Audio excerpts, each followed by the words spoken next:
కీర్తనల గ్రంథము 43వ అధ్యాయము. దేవా, నాకు న్యాయము తీర్చుము. భక్తి లేని జనముతో నా పక్షమున వ్యాజ్యమాడుము. కపటము కలిగి దౌర్జన్యము చేయువారి చేతిలో నుండి నీవు నన్ను విడిపించుదువు. నీవు నాకు దుర్గమైన దేవుడవు, నన్ను త్రోసివేసితివేమి? నేను శత్రు బాధ చేత దుఃఖాక్రాంతుడనై సంచరింపనేలా?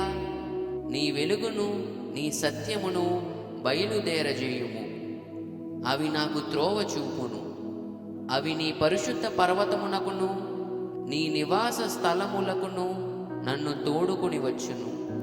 అప్పుడు నేను దేవుని బలిపీఠమునొద్దకు, నాకు ఆనంద సంతోషములు కలగజేయు దేవుని యొద్దకు చేరుదును. దేవా, నా దేవా, సితారా వాయించుచు నీకు కృతజ్ఞతాస్తుతులు చెల్లించెదను. నా ప్రాణమా, నీవేళ కృంగియున్నావు? నాలో నీవేళ తొందరపడుచున్నావు? దేవుని యందు నిరీక్షణయుంచుము. ఆయన నా రక్షణకర్త, నా దేవుడు. ఇంకనూ నేను ఆయనను స్తుతించెదను. ఆమేన్.